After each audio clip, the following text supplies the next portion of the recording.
talks are safe havens. They are built on the foundation of kindness and respect.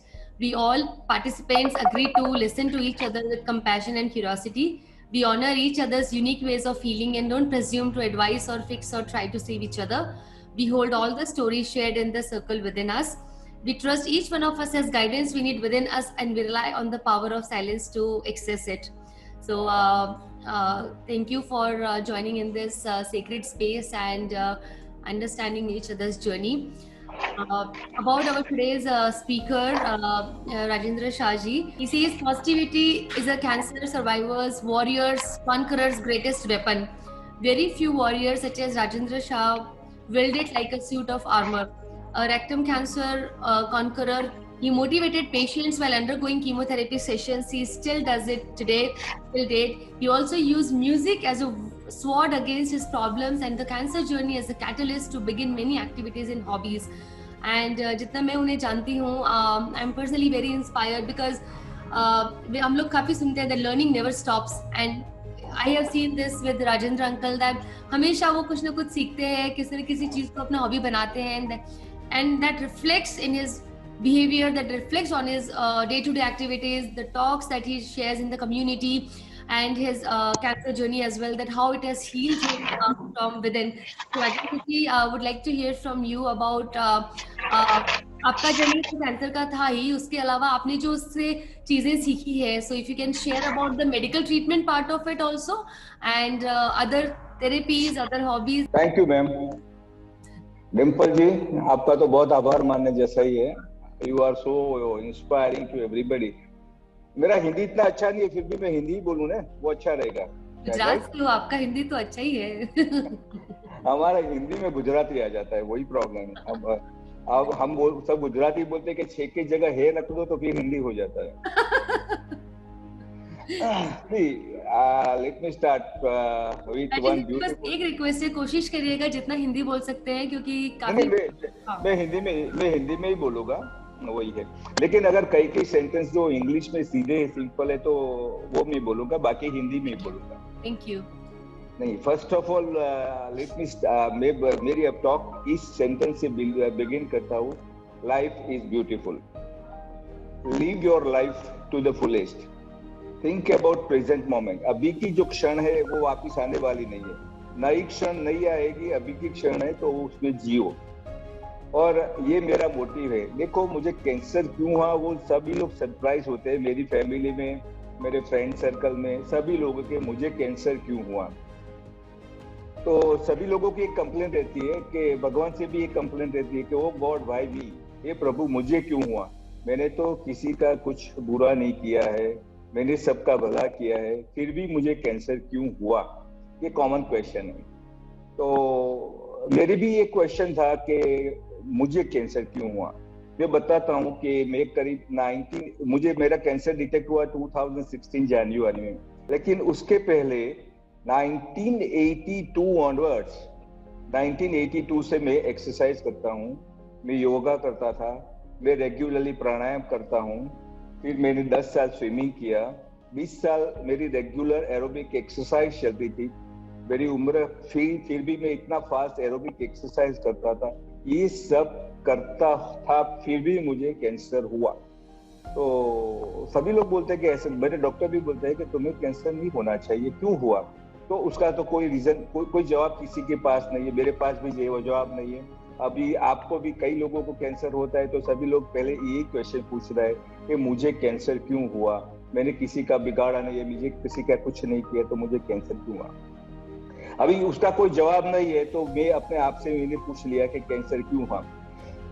तो cancer मेरा detect कैसे हुआ वो very interesting story है.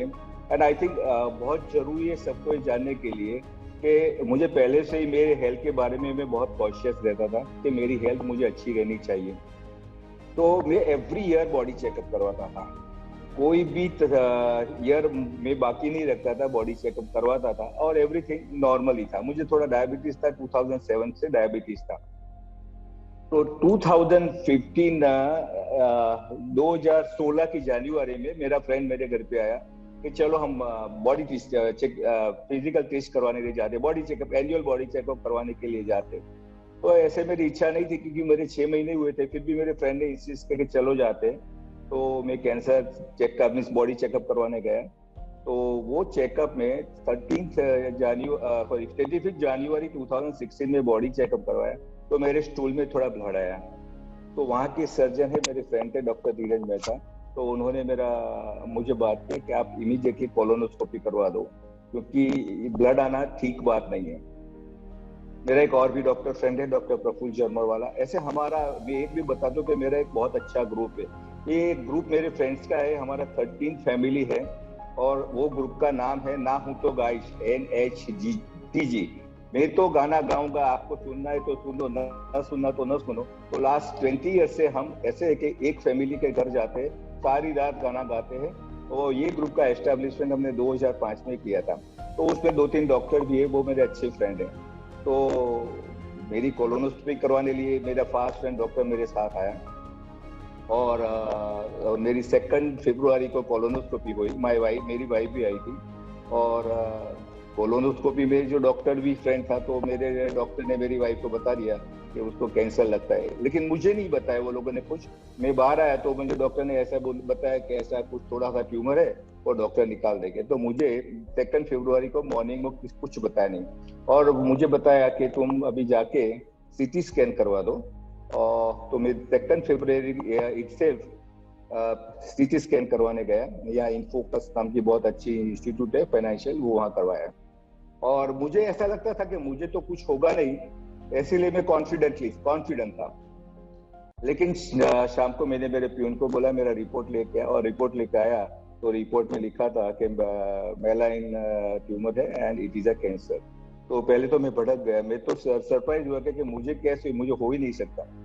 मेरे डॉक्टर को पता हो गया था, तो इमीडिएटली मेरी वाइफ को बोला कि चलो हम जाते हैं, डॉक्टर को मिलते हैं। तो सीधे हम डॉक्टर के पास गए, मैं, मेरा लड़का और मेरी वाइफ, तीनों गए। और डॉक्टर को मैंने एक ही क्वेश्चन पहले पूछा कि अब मुझे बता दीजिए डॉक्टर जी, मुझे अभी कितना जीने का बाकी है मेरे लिए, how long am I to live. तो डॉक्टर तो मेरा खास फ्रेंड था, वो बोला, उन्होंने जवाब दिया कि कितना जिंदा और कितना मरना हमारे हाथ में नहीं है। Death is not our choice, और birth also is not our choice. B and D, birth is not choice our, death also is not our choice. But between B and D, there is a C. तो कैसे जीवन जीना है तुम्हारी choice है। तो forget about death, वो तो आएगी जब आएगी तब। बर्थ वो तो हो गया है तुम्हारा, उसमें कोई कंट्रोल नहीं है। तुम्हें कोई चॉइस नहीं दी थी कि तुमको आना है कि नहीं आना है, बर्थ लेना है कि नहीं लेना है, तुमको किसी ने पूछा नहीं था। इसीलिए डेथ में भी तुमको कोई पूछने वाला नहीं है कि तुम्हें जाना है कि नहीं जाना है। लेकिन जो सी बिटवीन है ना, वो तुम्हारी चॉइस है। तो मेरे डॉक्टर फ्रेंड ने बताया कि चॉइस तुम्हारी है, तुमको जीना है कि मरना है, यू डिसाइड करो। तो ऐसे तो भी मेरे बहुत मोटिवेशनल पर्सनालिटी था, तो मैंने बोला मुझे तो जीना है, मैं कुछ भी होगा सहन कर लूंगा। तो दूसरे ही दिन मेरी ऑन्को सर्जन से मेरी अपॉइंटमेंट करवा दी, SCG हॉस्पिटल यहाँ है। तो वहाँ डॉक्टर जगदीश त्रिवेदी के मुझे बताया कि आपका कैंसर है, आपको ऑपरेट करना पड़ेगा इमीडिएटली, और पहले नियो केमो देना पड़ेगा और रेडिएशन देने पड़ेंगे। तो फर्स्ट ऑफ ऑल, और मेरी जो ट्यूमर था वो उसकी साइज करीब 5 सेंटीमीटर बाई 5 सेंटीमीटर थी। तो मेरा इमीडिएटली वो लोगों ने चेक किया, CT स्कैन फिर से किया, और बोला कि आपको अभी MRI करने के लिए जाना पड़ेगा। The greatest problem with me is MRI में वो जो घुंघरे में डालते हैं उसके अंदर जाने का, तो उनकी क्लॉस्ट्रोफोबिया था, मुझे अंदर जा ही नहीं सकता था, क्योंकि क्लॉस्ट्रोफोबिया मुझे इतना ज्यादा परेशान करता है कि कहीं भी कोई भी रूम में भी अगर मैं बंद हो गया ना, तो एकदम मेरा हार्ट फास्ट करने होता है। तो फिर मेरे डॉक्टर ने क्या किया कि ठीक है, एनेस्थेशिया देकर आपकी MRI करेंगे। एनेस्थेशिया देकर मेरी MRI की, और उसमें भी कंफर्म हुआ कि ट्यूमर है। तो डॉक्टर ने मेरी 4 फरवरी इमीडिएटली से केमो स्टार्ट कर दी। नियो केमो जो बोलते हैं, पहली जगह 4-5 बोल देते, और एवरीडे रेडिएशन लेने को शुरू कर दिया। एवरीडे रेडिएशन लेना तो शुरू कर दिया, तो लेकिन जब भी मुझे रेडिएशन लेने का, तो मॉर्निंग में मैं जल्दी से उठ जाता, मेरे बाहर गार्डन है, गार्डन में भी आधा घंटा घूमता, सूरज के सामने देखता, और क्वाइट फ्रेश हो जाता। पता है कि आज मुझे रेडिएशन में जाने का है। अभी रेडिएशन में भी हमारे फेस के ऊपर बड़ा सा एक लंबा सा राउंड सा वो सिलेंडर जैसा आ जाता है, और हमको वो बांध देते, मास्क बनाते हैं ना, तो मास्क पूरे फिट कर देते हैं, और फिर वो भी मुझे बहुत डर लगता था, क्लॉस्ट्रोफोबिक था। तो मेरे उसके पहले भी एक सोच लिया था 2 फरवरी को कि हमें अभी क्या करूंगा कि जैसे क्लॉस्ट्रोफोबिक मुझे नहीं रहेगा। तो हमारे तो ग्रुप पे सब वो लोग गाना गाते हैं, तो मैंने ये शुरू किया कि चलो अभी मैं ये शौक शुरू करता हूँ गाने का। तो जब भी मेरी केमो दूसरे दिन रेडिएशन लेने का, तो अगले दिन मैंने एक गाना गाया पूरा तैयार कर दिया। किसी की मुस्कुराहटों पे हो निशान, किसी का दर्द मिल सके तो ले दो उधार, जीना उसी का नाम है। और ये गाना मैंने पूरा बाय हार्ट कर दिया। अभी जब मुझे रेडिएशन लेने ले गए तो सब कपड़े निकाल के फिर वो मास्क डाला और रेडिएशन शुरू किया। जैसे रेडिएशन और वो वहां ले गए तो मैंने ये गाना मन में गाना शुरू किया, किसी की मुस्कुराहटों पे हो निशान, किसी का दर्द मिल सके तो ले उधार। और वो रेडिएशन तो हार्डली 10 मिनट्स का ही होता है। तो एक गाना गाया। और मैं जैन हूँ, हेलो, मैं जैन हूँ, नहीं तो मेरा एक अच्छा स्तोत्र है हमारे जैन धर्म में, एक भक्तामर है और एक ऋषि मंडल स्तोत्र है। और जो जैन लोग उसको पता चलेगा कि ऋषि मंडल सूत्र ऐसा है कि हमारे जैन धर्म में हम भगवान से सब कुछ मांगते हैं। तो कोई पूछता है कि भगवान से मांगने का क्यों, तो उसने बताया कि जब भी हमारे पास अच्छा समय था, एवरीथिंग था, तो हम भगवान को अभी तक दे रहे हैं, तो मांगना किससे? भगवान से ही मांगना। भगवान से मांगोगे, जीवन देना है तो जीवन दे दो, लेकिन तकलीफ मत दो। तो उसमें एक बहुत अच्छी लाइन है, विघ्नोगा प्रलयांति आपदो नैव कर्हिचित् रुद्धि समृद्ध सर्वा पृष्ठशास्त्र प्रभावतः। ये जैन धर्म का बहुत अच्छा स्तोत्र है और गौतम स्वामी ने लिखा है। 108 उसका श्लोक है। तो एक श्लोक में ऐसा लिखा है कि ये स्तोत्र बोलने से कभी विघ्न आता नहीं है। विघ्नोगा प्रलयम यान्ति आपदो नैव कर्हिचित्, कोई आपत्ति नहीं आती है। ये स्तोत्र का स्तवन करते उसका सब दुख दूर हो जाते। तो ये पूरा मुझे बाय हार्ट आता है, क्योंकि मैं from the very early childhood में जैन धर्म में सभी नॉलेज मैंने लिया है। करीब हम जैन धर्म में बोलते 5 प्रतिक्रमण, तो 5 प्रतिक्रमण भी मुझे आते हैं। तो ये स्तोत्र बोलूं और एक गाना गाऊं तो मेरी रेडिएशन पूरी हो जाती है। फिर बाहर आके इतना फ्रेश होता हूँ कि कोई पता ही नहीं चलता है कि मैंने रेडिएशन लिया। तो 4-5 दिन, और मेरा ऐसा थोड़ा टेम्परामेंट ऐसा है कि थोड़ा फ्रेंडली हो जाओ। तो जब रिसेप्शन तो वहां जाता हूँ तो उसको भी जॉब करता हूँ कि देखो यहाँ आया हूँ तो अभी रेडिएशन। तो कई टाइम होता है कि वहाँ जो आते थे ना लोग रेडिएशन लेने, तो बहुत डिप्रेस मूड में आते थे। तो मैं तो वहां जाके बैठता हूँ, तो रिसेप्शनिस्ट कभी कभी कहती थी कि ये 4-5 पेशेंट से आप थोड़ी बात करो ना, बहुत डिप्रेस हो गए। तो मैंने करीब 4-5 पेशेंट से बात करके उसका मोटिवेशन करता था कि लाइफ में ऐसे सब कुछ होता है। एक पर्टिकुलरली पर्सन आता था, वो मुझे बहुत लाइफ में छू गया। वो बोला कि मैं 33 ईयर्स से भगवान का पुजारी हूँ, मंदिर में हूँ, पूजा करता हूँ, फिर भी मुझे कैंसर क्यों हुआ? मेरे को देखो इसका तो जवाब मेरे पास नहीं है, लेकिन ये हुआ है तो भगवान के नजदीक जाने का और भी तुम्हें चांस मिलेगा। तो मैं जो बोलूँ ना वो करो। भगवान को अभी कंप्लेन मत करो, हुआ है तो अभी क्या करने का तुम्हें, और भगवान तुम्हें कैसे सपोर्ट करता है वो सोचो, लेकिन एक कैंसर जर्नी के लिए तैयार हो जाओ। मैंने फिर उसको बताया कि अमेरिका में एक पादरी ने एक बुक लिखा था, वो गॉड भाई मी, वो बुक उसने लिखा था, भगवान मैं ही क्यों? क्योंकि उसका एक 10 साल का बच्चा था, वो 10 साल का बच्चा कैंसर में गुजर गया था। उसके बाद उसने 50 लेटर भगवान को लिखे, लेटर टू गॉड, कि भगवान तूने ऐसा मेरे साथ क्यों किया, मुझे इतनी तकलीफ क्यों दी, ये सब क्यों किया? और वो फिर भगवान उसको जवाब देते हैं कि क्यों मैंने तुमको तकलीफ दी। तो ऐसी मेरा गुरु के पास ऐसी बुक भी छपवाई कि ओ गॉड वाई मी, प्रभु हूँ जो केम। तो वो जो बुक है ना, वो मैंने ही बोला मेरे गुरु को लिखने का, और ये बुक सब में डिस्ट्रीब्यूट करता रहा। तो अभी भी जो कैंसर की हॉस्पिटल है वहां जाके मैं ये बुक वहां टेबल पर रख देता हूँ, तो कई लोग पढ़े वहां ये book, oh God why me. तो ये बुक की हिंदी गुजराती वर्जन था, तो मैंने उसको दिया, लेको जाके पढ़ना कि भगवान ने तुम्हें क्यों दिया है ऐसा। तो उसमें एक ही आर्ग्यूमेंट बहुत अच्छी मुझे लगी कि कई बार हमको लगता है कि साले हम जो अच्छे लोग होते हैं उसके साथ बहुत बुरा होता है। Bad things happen to good people, but bad things does not happen with bad people. जो बुरे आदमी है उसके साथ ऐसा गंदा चीज नहीं होता, वो साले अच्छे काफी सब चोरी करते, करप्शन करते, फिर भी खुश रहते। तो ऐसे भगवान को क्वेश्चन पूछते कि भगवान मैं अच्छा हूँ तो मेरे साथ इतना तकलीफ क्यों दिया, और जो बुरे लोग हैं उसके साथ तो आप कुछ नहीं करते। तो फिर भगवान उसका जवाब देता है कि देख, एक जवाब दे कि जो आदमी पर्वत की टोच पर है वो दुखी है कि पर्वत के नीचे वो दुखी है? तो बोलता है कि पर्वत की टोच पे उसको तकलीफ ज्यादा है तो दुखी है। और दूसरा उसने बोला कि अगर पागल आदमी दुखी है कि पागल जो नहीं है वो दुखी है, तो क्या पागल आदमी तो सुखी है, जो पागल नहीं है वही दुखी है। तो भगवान ने ये कोरोलरी देके बताया कि तू अच्छा आदमी है, तो मैंने तुमको दुख दिया है, तुमको दुख दिया है तो तू मेरे पास रहेगा, मेरे पास रहे, तुम्हें कुछ प्रॉब्लम नहीं होगा। जो लोग लुच्चे लफंगे ना वो तो मेरे पास आएंगे, तब मैं देख लूंगा उसको। तो you don't worry about those people, जो लोगों ने ऐसे किया है। तो that was a very satisfactory convincing explanation. तो करीब 5-6 लोग वे वहां जब मेरी केमो चल रही थी तब मिले, और मेरा रेडिएशन बहुत अच्छी तरह से पूरा हो गया। 26 रेडिएशन लिए और वो इनिशियली 4 केमो दिए।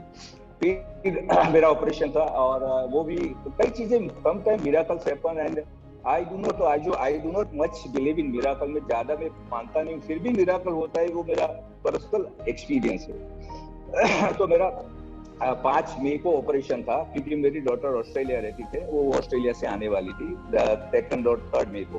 तो मैंने 5 मई फिक्स रखा था, 5 मई 2016 को ऑपरेशन था।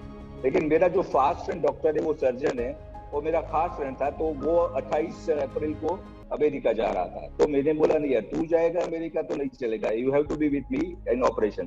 तो मैंने मेरा ऑपरेशन डेट प्रीपोन करवा के 27 अप्रैल कर दिया। मेरे को 28 को जा रहा है, 27 अप्रैल को तुम्हें मेरे साथ ऑपरेशन थिएटर में रहने का है। तो मेरी डॉटर को तो ठीक है, ऑपरेशन की टाइम मेरी होगी चलेगी, लेकिन तू चाहिए। तो 27 अप्रैल मेरा ऑपरेशन प्रीपोन हो गया। डॉक्टर 26 तारीख को मैं हॉस्पिटल में दाखिल हो गया। तो रात को डॉक्टर आके बोल गया कि आपकी कोलियोस्टोमी होगी, क्योंकि आपका जो रेक्टम में जो कैंसर है वो 7 centimetre away from the anus है, मोस्ट लाइकली मे बी 99% आपकी कोलियोस्टोमी होगी। तो फिर बाद में वो अंदर रख लेंगे, लेकिन अभी तो कोलियोस्टोमी होगी ऐसा लगता है। तो उससे डर तो लगता है कि अब ये क्या प्रॉब्लम होगा। ठीक है, मेरे को जो होगा वो होगा। पर ये मेरे जो डॉक्टर सर्जन थे, मैंने बोला कि तुम्हें मेरे पास रहने का है और तुम्हें ट्राई करना है कि मेरी कोलियोस्टोमी न हो, क्योंकि डॉक्टर समटाइम इजी ऑप्शन ढूंढ लेते हैं, और अगर उसको कोई तकलीफ ना हो तो इसके लिए वो कोलियोस्टोमी कर देते हैं। तो मेरा सुबह में 8 बजे दाखिल हुआ, 5 की 6 घंटे ऑपरेशन हुआ। और ये जो मेरा डॉक्टर फ्रेंड है, उसने सर्जन को इंसिस्ट किया कि आप कोलियोस्टोमी बंद करो, कुछ भी प्रॉब्लम होगा तो मैं जिम्मेदारी उसके हिसाब से लेता हूँ, लेकिन आप ट्राई करो, कोलियोस्टोमी अवॉइड कर सकते हो तो करो। तो फॉर्चुनेटली डॉक्टर ने थोड़ा ज्यादा ट्राई किया, थोड़ी तकलीफ भी हुई होगी डॉक्टर को, लेकिन मेरी कोलियोस्टोमी नहीं हुई। मेरा जो वो था इंटेस्टाइन वो अंदर ही रख लिया। और जब मैं सीधा बाहर आया तो डॉक्टर ने पहला क्वेश्चन यही बोला, पहला जो मैसेज दिया ने कि राजन, मुझे राज बोलते कि राज बी हैप्पी, आपकी कोलियोस्टोमी नहीं हुई। तो मुझे इतनी खुशी हो गई कि चलो नहीं हुई। तो फिर मुझे सीधा आईसीयू में ले गए। तो आईसीयू में तो पता नहीं कि मुझे इतना डर लगने लगा कि मेरे को आईसीयू में मुझे नहीं रहना है। और मैंने बोला पहले मुझे मेरा मोबाइल दे दो, तो सभी मेरे वाइफ ने मेरा मोबाइल भेजा। तो फर्स्ट मैसेज मेरे फ्रेंड्स को भेजा कि मेरा ऑपरेशन हो गया, I am very happy everything, and मेरा कैंसर का, क्योंकि मैंने कई लोगों को बताया नहीं था, रीजन नहीं बताया था कि कभी बताते नहीं सबको। मेरा थोड़ा फिलोसॉफी अलग है, फैमिली के few members and few friends को ही मैंने बताया था, फैमिली में भी सबको नहीं बताया था। तो सबको मैंने बता दिया। कि नहीं बताया था एक ही रीजन था कि अगर बताते तो सब लोग घर पे आके और बोलते कि ऐसा क्यों हुआ, तुम्हें क्यों हुआ, वो सब सिंपैथी देते कि ऐसा नहीं होना चाहिए, ये करो वो करो। तो मेरे इसके लिए किसी को नहीं बताया था, वो मेरी फिलोसॉफी थी। कई लोग बताना भी चाहते, लेकिन सिलेक्टेड फ्यू को ही मैंने बताया था। फिर मैंने मेरे डॉक्टर फ्रेंड को फोन किया कि 9 बजे अभी रात के मुझे ये रूम में से बाहर निकाल दो, आईसीयू में से बाहर निकाल के रूम में भिजवा दो, आप डॉक्टर को बोल दो। तो मेरे डॉक्टर फ्रेंड का काम अच्छा होता है, वो डॉक्टर ने उसको बोल दिया सर्जन को कि भाई उसको बाहर रख दो, कोई प्रॉब्लम नहीं, जिम्मेदारी मेरी है। तो मैं ऑपरेशन के बाद 5 घंटे में मैं सीधा मेरे रूम में आ गया। और फिर 3-4 दिन वहां में रहा।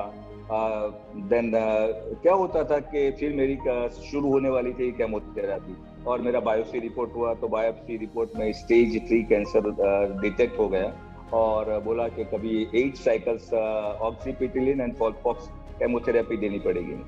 तो अभी जून से मेरी केमोथेरेपी शुरू हुई। 2 जून 2016 को पहली केमोथेरेपी वहाँ ही हुई, SCG यहाँ अहमदाबाद में हॉस्पिटल में होते हैं। तो इसमें डॉक्टर एक था, लेकिन वो डॉक्टर कैसे होते कि वो ज्यादा पेशेंट होते हैं ना, आपको टाइम नहीं देते, तो 15-20 सेकंड में आके चले जाते। मैं क्या करता था, मेरा सब क्वेश्चन लिख लेता था कि मुझे इसका जवाब दो, इसका जवाब दो, इसका जवाब दो, इसका जवाब दो, ये सब लिख के रखता था। और मैं एक्सपेक्ट करता था कि जब भी ये लोग एक विजिट का हॉस्पिटल में आते, फिर भी वो उसका पैसा तो लेते ही है, तो 2500 रुपीज लेते हैं मेरे एक विजिट के, और वो एक मिनट भी अगर नहीं देते तो वो हॉस्पिटल में रहने का क्या फायदा। मैंने डॉक्टर को बोला दिस इज नॉट फेयर, तो क्या मेरे पास ज्यादा टाइम नहीं, ठीक है, तो मेरे को तुम्हारे पास ज्यादा टाइम नहीं है तो मेरे पास भी ऑप्शन तो है मेरे पास। तो मैंने इमीडिएटली मेरे फिर डॉक्टर फ्रेंड को बताया कि मुझे ये हॉस्पिटल बदलनी है, मुझे यहाँ नहीं रहना है। तो उसने मेरा दूसरा एक डॉक्टर यहाँ बहुत अच्छा है, डॉक्टर शैलेश कलाती, ऑन्कोलॉजिस्ट अहमदाबाद में, one of the best oncologist, उनके पास भेज दिया। करीब 45 मिनट ही एक्सप्लेन मी एवरीथिंग, सब कुछ समझाया कि अभी कैसे होगी, आपको पॉट डालना पड़ेगा, केमोथेरेपी में क्या हो सकता है क्या नहीं, सभी मुझे समझाया। मैं और मेरी वाइफ गए थे, और फिर मैं वहां से निकल, ये हॉस्पिटल बदल दिया, मेरा पॉट डाल दिया 18 ऑफ जून को, और 20 जून को मेरी सेकंड केमो हुई। ऐसे मेरी केमो 1 बाय 1 शुरू हुई। 4th केमो हुई तभी मुझे सीवियर रिएक्शन आ गए, करीब डायरिया हो गया, तो करीब 60-70 डायरिया हो गए पानी जैसे। तो इमीडिएटली मेरे फ्रेंड को मैंने ऑन्कोलॉजिस्ट को फोन किया, लेकिन ऑन्कोलॉजिस्ट मेरा बॉम्बे चला गया था क्योंकि उसकी सास मर गई थी, तो वो उसने फोन नहीं उठाया। फिर ये अच्छा है कि फ्रेंड आपकी कितनी हेल्प करते, तो मैंने मेरे फ्रेंड को इसको फोन किया कि मुझे ऐसा हो गया है, तो उन्होंने कहा आप लोपामाइड ले लो, तो मैंने एक लोपामाइड ली, फिर भी नहीं हुआ, दूसरी ले लो, 2 ली, तीसरी ले लो, 3 ली, चौथी ले लो, 4, 5 लोपामाइड मैंने ले ली, और रात को 2 बजे मेरे ये सब पूरा हो गया। तो ये मेरी केमोथेरापी की ये हो गई। अभी कैसे कैसे आपका मिराकल्स होता है वो मैं अभी बताता हूँ। एक चीज कि मैं केमोथेरापी में लिए जाता था स्टर्लिंग हॉस्पिटल में, तो ऐसे फिर केमो के बाद हमको थोड़ा चलाते थे इवनिंग में, तो हमारा एक दिन रूम था, एक सिंगल रूम था, और सामने सूट था। तो सूट में कुछ चलो देख तो आए, तो चलते चलते ऐसे सूट देखा तो बहुत अच्छा लगा, तो मन में एक इच्छा हो गई कि चलो इस सूट में अगर मेरी केमो अगर एक हो जाए तो बहुत अच्छा है। तो ऐसे मन में सोच रहा था, लेकिन पूछा सूट का भाव क्या, तो 20,000 रुपया, और ये रूम का भाव 3,000 रुपया। तो मैंने बोला नहीं नहीं, सूट रूम में नहीं लेना, 20,000 क्यों ऐसे खरीदे। बस ऐसे मन में एक इच्छा हो गई कि सूट रूम में लेते।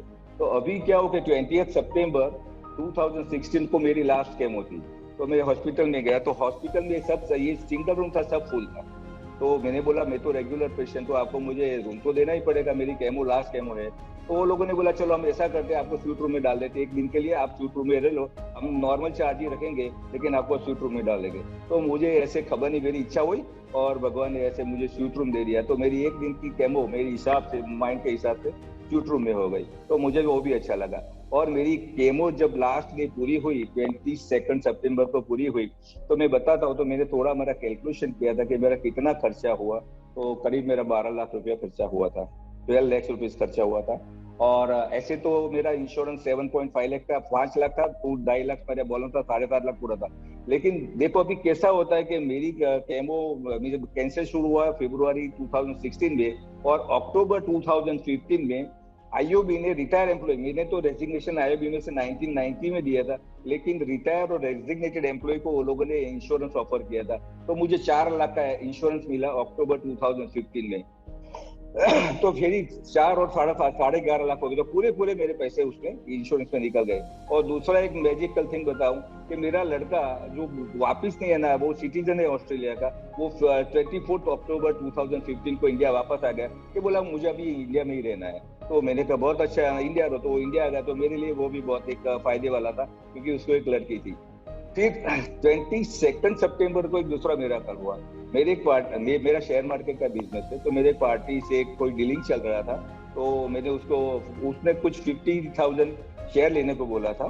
तो मेरा मैनेजर है यहाँ, तो उसने 50 शेयर लिए थे, तो उसका कमीशन मुझे लेने का था। तो उसका फोन ही आया 22 सितंबर को कि मुझे वो डील पूरी करनी है, कल आके आपका कमीशन ले लो।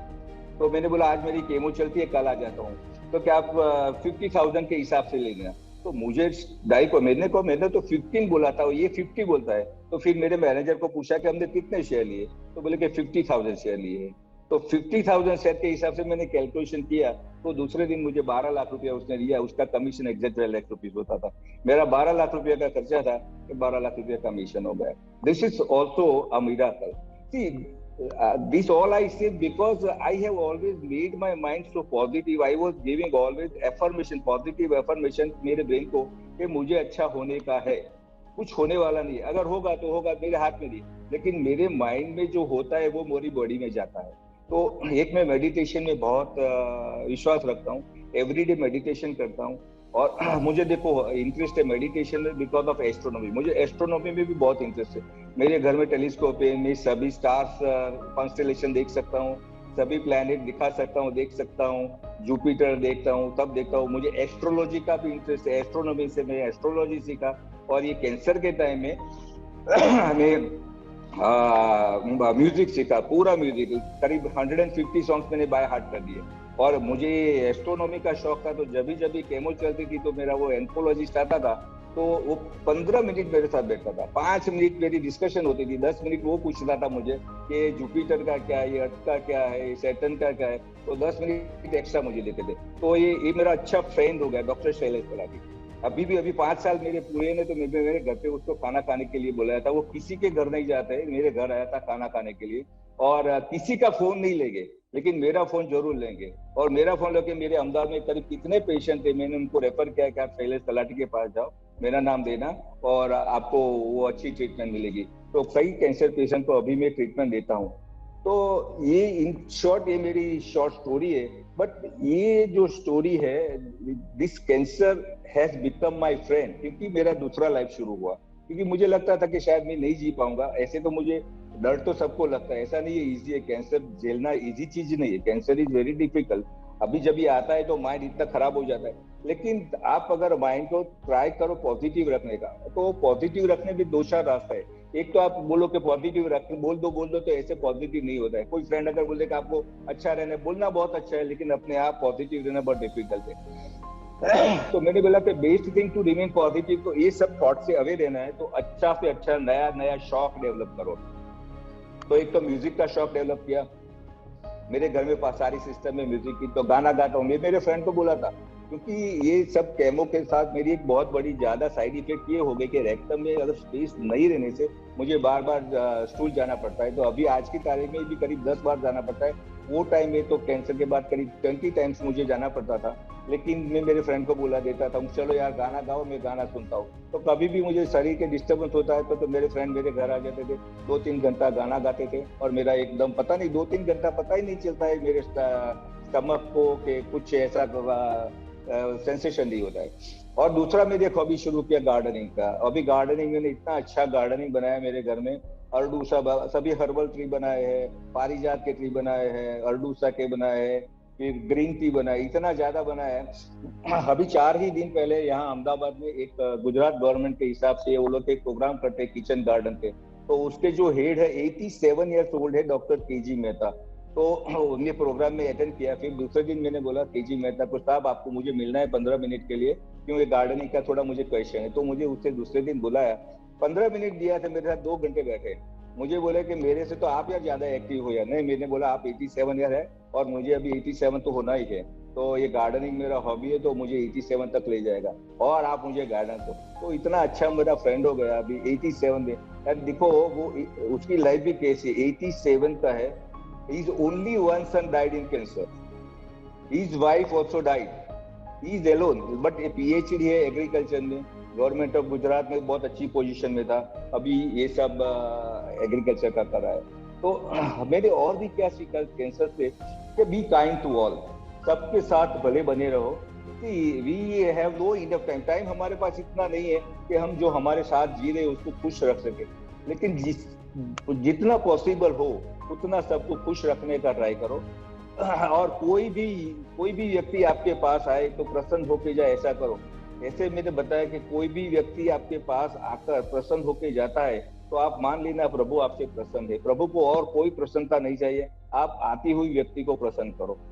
Never neglect a relation. कोई भी रिलेशन निग्लेक्ट नहीं करो, सभी रिलेशन में थोड़ा जान डालो, ठीक से रिलेशन मेंटेन करो।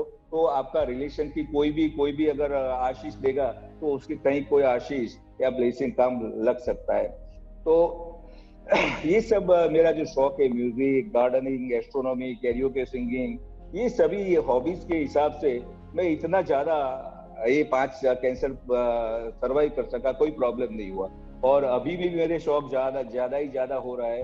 अभी भी कुछ भी लर्न करने को होता है तो मुझे लगता है कि आई एम नाउ 67, लेकिन अभी भी सीखता हूँ। अभी मैंने कल परसों उडेमी में एडोब फोटोशॉप में कोर्स के एनलिस्ट किया कि मेरे को फोटोशॉप बहुत इंटरेस्टिंग है, मैं चलो वो सीखता हूँ। और वीडियो एडिटिंग का भी ये शुरू किया, फिर क्रिप्टो का 3 कोर्स शुरू किया साइमल्टेनियसली। तो अभी ये 3 कोर्स में अभी सीख रहा हूँ, कई नई चीजें सिखाता हूँ। मेरे कोई भी फ्रेंड होते हैं, उसको किसी के बारे में ट्रेनिंग चाहिए, मोबाइल किसी को प्रॉब्लम है तो वो मुझे बुलाएंगे कि मेरा मोबाइल हो गया, आप ठीक कर दो। तो मोबाइल भी मुझे आता है, लैपटॉप भी सीखता हूँ, फिर लेक्चर भी देता हूँ, कैंसर पे भी लेक्चर देता हूँ। और मेरे फ्रेंड सर्कल को किसी को भी कोई भी प्रकार का हेल्थ का प्रॉब्लम है तो वो मुझे पहले रेफर करते हैं, क्योंकि मैं हेल्थ पर बहुत स्टडी करता हूँ। और मेरे फ्रेंड से कल नहीं आता है तो मैं पूछ लेता हूँ। ऐसे कल ही मेरे बॉम्बे से फ्रेंड आया था, वो क्या करता है कि अहमदाबाद श्रीनाथ जी जाते हैं, वापिस आते 1 दिन मेरे साथ रहता है। फिर हम इतनी सारी बातें करते हैं, मैं भी सीखता हूँ, वो भी सीखता है। तो ये तरह से मेरे लाइफ इतना एक्टिव रहते हैं। तो मैं सभी सर्वाइवर को एक ही सलाह देता हूँ कि अगर कैंसर से निकलना है तो पहले तो माइंड से निकाल दो कि कैंसर मुझे हुआ है। ऐसे तो कोई भी रोग से, कई लोग ऐसे ही मर जाते हैं, कुछ भी पता नहीं चलता। यस्टरडे मेरा एक फ्रेंड दिल्ली में था, कुछ भी नहीं था, and suddenly had a heart attack. हमारी 1976 बैच का था, कोलैप्स हो गया, कुछ पता नहीं है। तो हमारी भी मौत कभी भी हो सकती है, लेकिन हमको क्या डर रहता है? मौत का डर नहीं है, मौत कैसे आएगी उसका डर है। मौत खौफनाक है, इससे हम डरते हैं। तो मौत से डरने का पहले छोड़ दो और नए हॉबी डेवलप करो, नहीं तो एटलीस्ट 1 हॉबी डेवलप करो। Music is a meditation, it is a great hobby. And अगर आप मेडिटेशन करते हैं तो आपका माइंड भी बहुत स्ट्रॉन्ग हो जाता है। और एक और भी मुझे प्रॉब्लम हुआ कैंसर में कि बिकॉज ऑफ दिस मैं भी डिप्रेशन में आ गया था। ऐसा नहीं कि डिप्रेशन नहीं आया था, तो मेरे ब्रेन में सीरोटोनिन, डोपामाइन, एंडोर्फिन, ये जो 3 हार्मोन्स होते हैं वो रिलीज कम होते हैं। तो कभी कभी मॉर्निंग में बहुत डिप्रेशन होता है। और ऐसे मुझे बहुत एक्टिव रहना है लाइफ में कि जब तक जीऊं तब तक एक्टिव हूँ। तो मेरे एक यहाँ बहुत अच्छे साइकियाट्रिस्ट फ्रेंड है, डॉक्टर अंसल बचेज, उसके बहुत सारे आर्टिकल भी आते हैं रेगुलरली न्यूज़पेपर में। मैंने उसको पूछा तो मुझे लगा कि वो आप एक टेबलेट ले लेना और आपको सो जाना। तो अभी एक टेबलेट लेता हूँ, मॉर्निंग में इतना फ्रेश रहता हूँ और सारे दिन एक्टिव रहता हूँ। सुबह 2 घंटा ऑफिस जाता हूँ, शाम को अभी गार्डनिंग, एक अभी मेरा माड़ी आएगा तो उसके साथ गार्डनिंग करूंगा। इन बिटवीन अभी आपका उसके पहले मैं मेरा एडोब फोटोशॉप की वो ट्रेनिंग दे रहा था और कुछ पढ़ रहा था। तो ऐसे सब हॉबी रखने से, और लाइफ में जब डेथ आएगी तो आएगी, लेकिन मैं यही सोच रहा हूँ कि जब आएगी तब कोई रोकने वाला नहीं है। तो कल का कवर फिक्र क्यों करे, आज अभी अपनी अच्छी तरह से जिए। और मैंने अभी एक बहुत अच्छा जो लिखा था मैं आपको बताता हूँ। एक तो मैंने अभी एक गीत भी, जिंदगी चल तेरा शुक्रिया, शायद मिले ना मिले तू कल सुबह। जिंदगी चल तेरा शुक्रिया, शायद मिले ना तू कल सुपर। जो दिया हमने हंस के लिया, जिंदगी तेरा शुक्रिया। अलविदा रहना तू खुश सदा, शायद मिले ना कल मुझे कल की सुबह। अलविदा रहना तू सदा खुद, शायद मिले ना मिले तू। और क्या होता है, हमको पेन कम होता है। देखो एक मैंने बहुत अभी सभी ओशो का पढ़ा था कि हृदय धड़कता है पता नहीं चलता, हृदय धड़कता है पता नहीं चलता, श्वास चलती है पता नहीं चलता, श्वास में कोई अड़चन आ जाती है तो पता चलता है, श्वास चलती है तब पता नहीं चलता, अड़चन आती तो पता चलता। हमें पता उसी बात का चलता है तो, और जहाँ कोई वेदना, कोई दुख, कोई अभाव पैदा होता है, हमें वही पता चलता है कि जब दुख आता है, कोई वेदना आती है। मौत की पीड़ा नहीं है, जीवन मेरे पास था और चोरी से खो गया, जीवन मेरे पास था और यूं ही खो गया, यह मेरी पीड़ा है। मौत की पीड़ा नहीं है, जीवन मेरे पास था और यूं ही वो खो गया, यह मेरी पीड़ा है। वही है कि मन का अर्थ क्या होता है, मन का अर्थ क्या होता है? विचारों का संग्रह, कर्मों का संग्रह, संस्कारों का संग्रह, अनुभवों का संग्रह, अतीत जो बीत गया है उसका संग्रह, अतीत जो बीत गया उसका संग्रह। मन हमारा संग्रह है, समस्त अनुभव। हमारा मन बहुत बड़ा है, हम जानते नहीं है। जो जानते हैं वरना वो तो कुछ भी नहीं है, जो जानते हैं कुछ भी नहीं है। समय आपकी जरा भी चिंता नहीं करता, समय आपकी जरा भी चिंता नहीं करता, समय लौटकर भी नहीं आता, समय लौटकर भी नहीं आता। कल कभी भी नहीं होता है, कल कभी भी नहीं होता है। जब होता है तो आज ही होता है, जब हाथ में होता है तो आज ही होता है। कल कभी भी नहीं आता है, जब आता है तो आज ही होता है। तो सुबह में उठते ही हंसते रहो।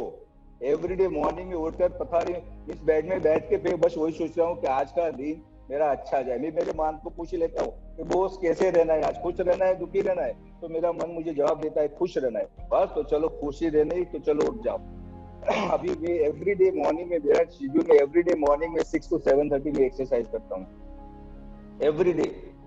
तो इतना प्रसन्न रहते हैं ना कि बहुत शांति से इतनी शांति हो जाती है ना। तो सुबह में उठ के श्वास इतना ज्यादा भर लो बॉडी में, गहरी सांसें लो, आनंद से प्राणवायु लो, उससे ध्यान सरल हो जाएगी, शारीरिक अशुद्धि कम हो जाएगी, मन को दूषित विचार कम हो जाएगा, वो सब नींद भी गहरी हो जाएगी।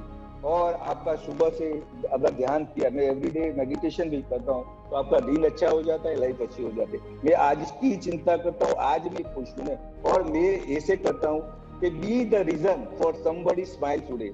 आज किसी के स्माइल का आप रीजन बनो, आप उसकी कॉज बनो, तो तुम्हारे हिसाब से उसके फेस में स्माइल है, ये तुम्हारी जीवन की यथार्थता है।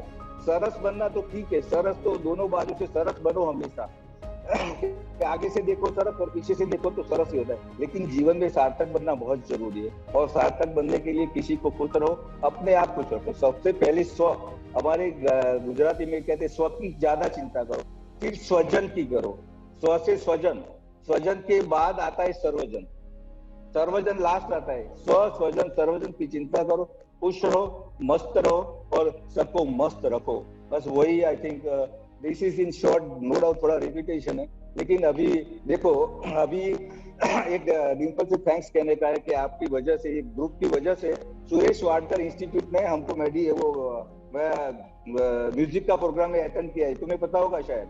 मैं उसमें सिलेक्ट हुआ हूँ। तो हमारे हर मंडे सुरेश वाडकर इंस्टीट्यूट में गाना सिखाते। अभी हमारी कृति में तुम्हारे जैसी बहुत इंटरेस्टिंग है, तो अभी उसने 2 गाने मुझे सिखाए, आज जाने की जिद न करो और होश वालों को खबर क्या जिंदगी क्या चीज है, और तीसरा जिंदगी का सफर ये कैसा सफर। तो अभी मैं बहुत इंटरेस्ट ले रहा हूँ और सबका मॉनिटर भी बन गया हूँ कि कोई नहीं आता तो मैसेज करता है, क्यों नहीं आया तो आ जाओ ग्रुप में।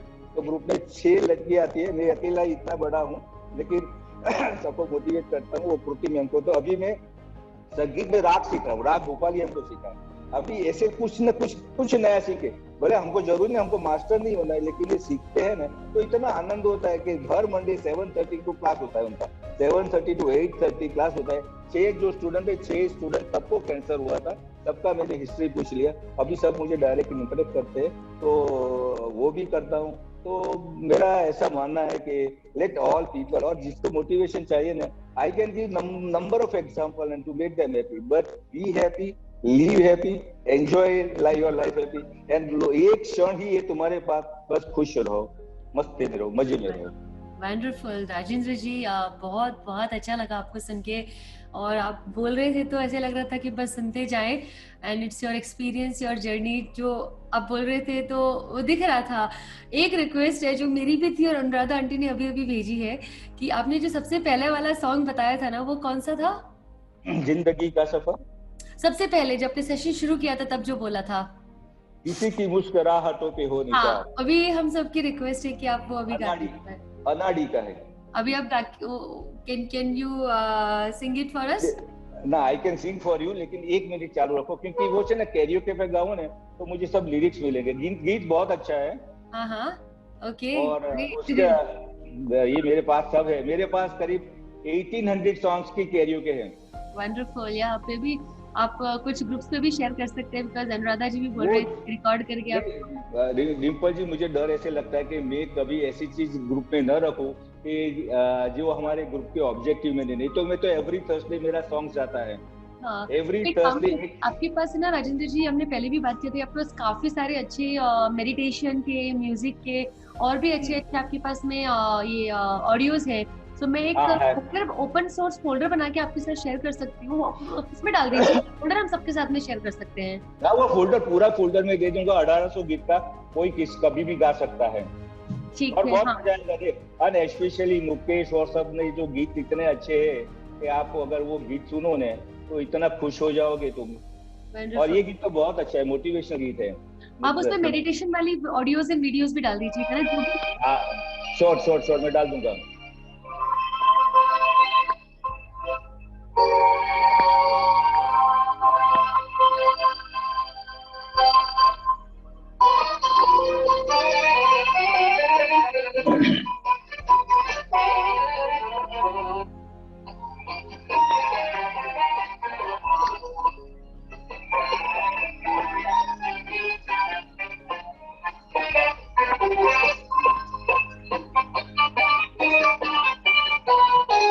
एक स्टैंजा ही गाऊंगा, ज्यादा नहीं।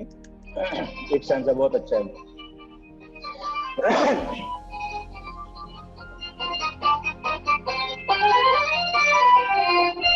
म्यूजिक थोड़ा आता है?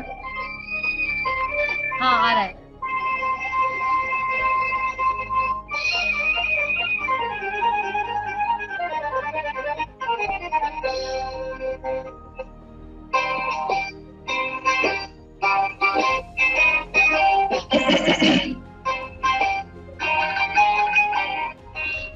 किसी की मुस्कुराहटों पे हो निशान, किसी का दर्द मिल सके तो ले उधार, किसी के वास्ते हो तेरे दिल में प्यार, जीना इसी का नाम है। किसी की मुस्कुराहटों पे हो निशान, किसी का दर्द मिल सके तो ले उधार, किसी के वास्ते हो तेरे दिल में प्यार, जीना इसी का नाम है। माना अपनी जेब से फकीर है, फिर भी यारो दिल के हम अमीर है। माना अपनी जेब से फकीर है, फिर भी यारो दिल के हम अमीर है। लुटे जो प्यार के लिए वो जिंदगी, जले बहार के लिए वो जिंदगी, किसी को हो न हो हमें तो एक बार, जीना इसी का नाम है। किसी की मुस्कुराहटों पे हो निशान, किसी का दर्द मिल सके तो ले उधार, रिश्ता दिल से दिल के एतबार का, जिंदा है हमें नाम प्यार का। रिश्ता दिल से दिल के एतबार का, जिंदा है हमें नाम प्यार का। मर के भी किसी को याद आएंगे, किसी के आंसुओं में मुस्कुराएंगे, कहेगा फूल हर कली से बार बार, जीना इसी का नाम है। किसी की मुस्कुराहटों पे हो निशान, किसी का दर्द मिल सके तो ले उधार, किसी के वास्ते हो तेरे दिल में प्यार। Thank you so much for the wonderful performance. Yeah, we all totally enjoyed it. Thank you so much. Thanks to giving me the chance again. मजा आ गया हमको। Yeah. So before राजेंद्र भाई, जय जितेंद्र। जय Jitendra boss. Wonderful. So before we बराबर motivate कर दिया बताइए। मोटिवेट किया, सरस चलो यार। Yeah, thank you. And before we close the circle in next 2 minutes, we would begin if anybody wants to share. So Mehul needs to leave early. So Mehul, would you like to share anything? Yeah, definitely. I am a big fan of Rajendra Bhai, and he is a superb, very genuine person, and I've got a lot of help from him and motivation. Like I try to learn something new every day from him, and so many things I learned. And again about the colon cancer thing, I just did my test recently, and it is very important that after the age of 40-45, everyone should do an annual checkup. So would also like to stress on that. And it is not that even if you are healthy, वो polyps जो होते हैं वो it grows in every body, even if you are a healthy body. So it is important to get yourself tested. But Rajendra Bhai, it is always special to listen to your songs, और मैंने तो उनको मिला उनके घर पे live गाना देखा है मैंने, तो I am a big fan of them. Thank you for what all you do, Rajendra bhai. Very, very, very much thank you. Thank you so much. Thank you. एक लास्ट मुझे देने बात करना है बिफोर वी कंक्लूड। बस सबके लिए एक बहुत अच्छा सेंटेंस है, आप मेरी लास्ट मैसेज सुन लो। दुख के परमाणु हमारे चारों तरफ है, दुख के परमाणु हमारे चारों तरफ है। अगर आप दुख में जी रहे हो, अगर आप दुख में जी रहे हो तो समझना कि आप दुख लेने में कुशल हो, तो समझ लेना कि आप दुख लेने में कुशल हो। अंत समय तक हम शरीर से जीते हैं, अंत समय तक हम शरीर से जीते हैं। मृत्यु में कोई दुख नहीं है, मृत्यु में कोई दुख नहीं है, क्योंकि मृत्यु तो महाविश्राम है, मृत्यु तो महाविश्राम है। जो आनंद से मर सकता है, जो आनंद से मर सकता है वही आनंद से जी सकता है, वही आनंद से जी सकता है। और जो दुख से मरता है वह दुख में ही जिएगा, जो दुख से मरता है वो दुख से ही जिएगा। आप मृत्यु से डरते हो, डर का कारण यहाँ है कि आपको जीवन का कोई पता नहीं चला, दुख का कारण यह है आपको जीवन का कोई पता चला नहीं। मृत्यु मित्र है, मृत्यु जीवन को नष्ट नहीं करती, मृत्यु जीवन को नष्ट नहीं करती, केवल शरीर को जीवन से अलग कर देती है। ध्यान करने से आपका जीवन हल्का हो जाएगा। आप ध्यान करें, प्रफुल्लित होने लगेंगे, जीवन एक गीत बन जाएगा, अनजाने फूल खिलने लगेंगे और अनूठी सुगंध आपको घेर लेगी। बस this is my last message. Thank you so much, Rajendra ji. And Rajendra Gupta ji, did you want to say something? First of all तो मैं राजेंद्र साहब को थैंक यू बोलूंगा, बहुत ही अच्छा उन्होंने मोटिवेट किया, और बाद में मुझे उनका नंबर भी शेयर करें, क्योंकि मैं भी अष्टमी पेशेंट का केयर करता हूँ, मेरी वाइफ को है ये बीमारी। ठीक है, मैंने आपके साथ में चैट में शेयर किया है राजेंद्र जी का नंबर, आप उन्हें कांटेक्ट कर सकते हैं। Okay, thank you. Thank you so much. Anuradha ji, would you like to share something?